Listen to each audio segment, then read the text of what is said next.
Most home buyers hear the word underwriting and get nervous. They think that this is where their loan's going to go to die, when in reality, this is where the underwriter is verifying everything that you put in your loan application. The problem is, this is where a lot of deals fall apart. So today I'm going to walk you through exactly what happens during the underwriting process, what the underwriters are looking for, why your loan has underwriting conditions, and why loans fall apart, so you know what to expect when you get under contract to purchase a home. All right, so let's talk about what underwriting actually is. Underwriting is the lender's basically risk review process. They're trying to verify everything that you put in your loan application and make sure that it meets the loan agency guidelines. So it depends on if you're doing a VA loan versus a conventional loan versus an FHA loan versus a non-QM, maybe an in-house product like a DSCR loan or something. There's all these different mortgage products and they all have different guidelines. So the underwriter is reviewing you and the quality of you as a home buyer versus the agency guidelines to make sure we can move forward with your loan. The underwriter is not trying to kill your deal. They are trying to protect the investor. Because if you think about it, if you were loaning your friend or whoever hundreds of thousands of dollars, you would want to make sure that that person is legit and can pay you back that money. So one of the biggest areas that an underwriter is going to be looking at is income. All right, when I say income, there's various types of income. The most standard is W-2 income where you get a pay stub. So if you're active duty Army or Navy, unfortunately, that's pretty simple. It's right there on your LES. It's black and white how much money you make every single month, right? Between your base pay and your housing and your subsistence allowance. Where it gets a little trickier is if you're self-employed, right? Maybe you're a 1099 contractor. Maybe you're self-employed and you pay yourself a W-2. Maybe your business returns have different K-1s. There's all these different intricacies that go into self-employed income. And so that's why we need to look at everything on those tax returns. Those super, super important on self-employed income. And variable income, it can get a little trickier too. So when I say variable income, I'm talking commissions, bonuses, overtime, RSUs, restricted stock units. There's certain guidelines that we need to make sure we meet in order to qualify that variable income. So a lot of buyers think, hey, I make $100,000 a year, especially my self-employed borrowers. They'll tell me, well, Jay, I make $40,000 a month. And maybe they do, but on paper, they make $40,000 a year because they write everything off, because who wouldn't want to pay legally the least amount of taxes possible? So I get it, right? But we need to make sure that we can qualify that income. All right, a second big part of qualifying you during the underwriting process is your assets. When I say assets, these are your bank statements, your investment accounts, if you're receiving gift funds, if you have large deposits into those assets accounts, we need to verify that. And so one of the common problems that I see is somebody's a W-2 income, right? And they just every 2 weeks, every bi-weekly, they're getting their pay. And then all of a sudden we're looking at their bank statements and we see a $15,000 deposit in there. The underwriter is going to want to know where that came from. And so we don't really care what you're spending your money on, right? Like we don't care about, Netflix and Chick-fil-A and anything else that you're spending your money on. What we really, really care about is income deposits that are coming into those bank statements. And if you have every single month, if you have child support, alimony, anything like that, we're going to want to verify those details. And the third big thing we're looking at is your credit, all right? So your credit score, it is important, but honestly, your risk profile and the pattern of your credit is even more important.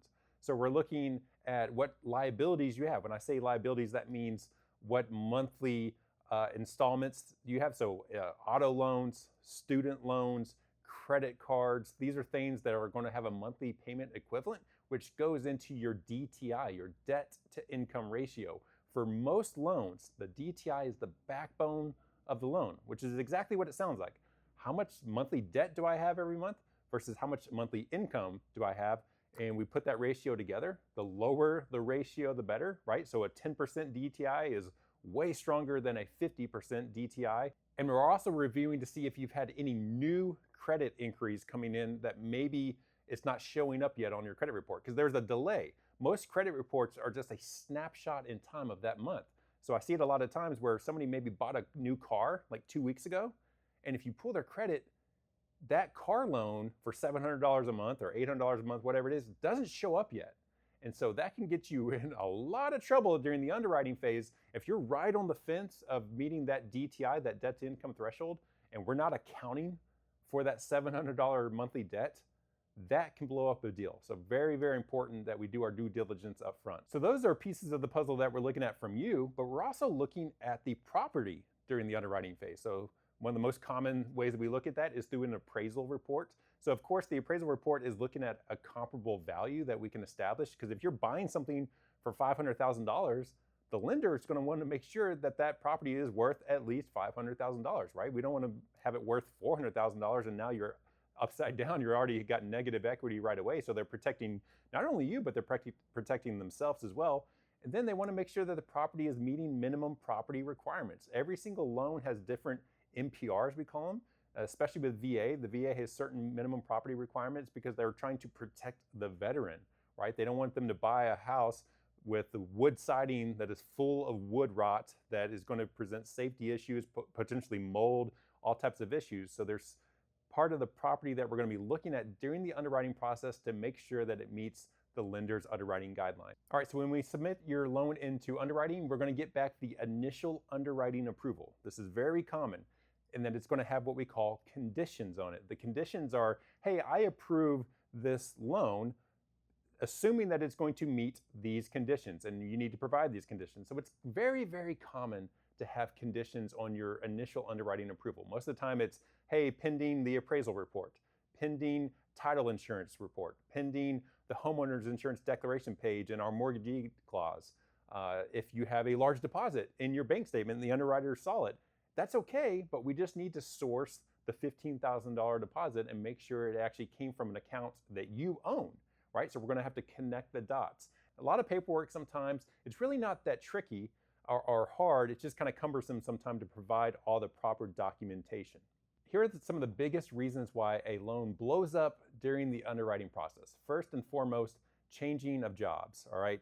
So somebody is moving to a new town, say you live in Florida and you're moving to Texas or whatever, and you're like, well, I make this much on my Florida job, but they haven't found a Texas job yet. Like, underwriters care about consistent, reliable, predictable income. And so if you're moving somewhere, the underwriter is going to want to make sure that you have your employment and your income set up.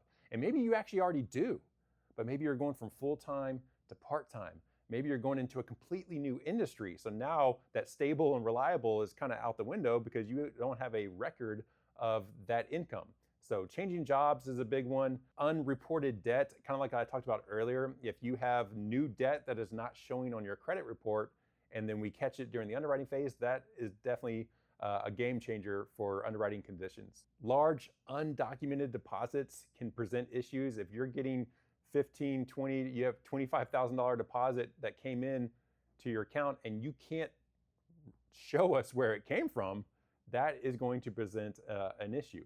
Also, incorrect income calculations up front by me as the loan officer, right? Our job, a really good loan officer does a proper pre-approval, right? We're just not going to go off what your stated income is. We're actually going to verify it and do the calculations ourselves, especially for the self-employed borrowers whose tax returns are going to be crucial. So improper income calculations up front can blow up a deal during underwriting. So you made it through underwriting and you are clear to close, CTC. These are everyone's 3 favorite words, especially realtors, when I get to tell them, hey, we're CTC, we're clear to close. So what that means, we have made it through the underwriting phase. The underwriter has verified everything in your loan application. Now there is a few things that we normally do between CTC and the actual closing date, right? So if anyone remembers Antonio Brown when he quit mid-game and he took off his jersey and just walked off, we're gonna make sure that you do not do that. We call it a VVOE, a verbal verification of employment. So we're gonna verify, hey, is so-and-so, is Joe Bob still employed with you on the day of closing? We wanna know that you still have your job and you didn't quit. All right, we're going to refresh your credit towards the end of closing just to make sure you didn't go out and get new credit established. So another thing that I forgot to say earlier, everybody always hears, do not open up credit during underwriting. And that is the reason why. Like, I get it, you're excited to buy the house and you go to the furniture store and they're like, well, if you apply for this furniture credit card, we'll give you 0% APR. And you're like, oh my God, that's a great deal. Well, guess what? We are monitoring your credit during the underwriting phase and all the way up through closing. So if we see a new inquiry come in on your credit, it's going to raise questions and we're going to make sure that you're not taking on more debt. So please do not go buy a new car during the underwriting phase. Do not go buy a bunch of furniture and put it on a new credit line that is brand new. That has the potential to blow up your purchase. Underwriting can seem intimidating, but in reality, a proper pre-approval upfront can avoid most, if not all, of these things that we've talked about. The smoother the file is upfront, the smoother the process of underwriting is going to be, and everybody, the listing agent, the buyer side, the buyers, everybody is going to have a better experience. So if you want to work with a team, if you want to work with a lender that does proper pre-approvals upfront, reach out to me and we can hook you up for your upcoming purchase.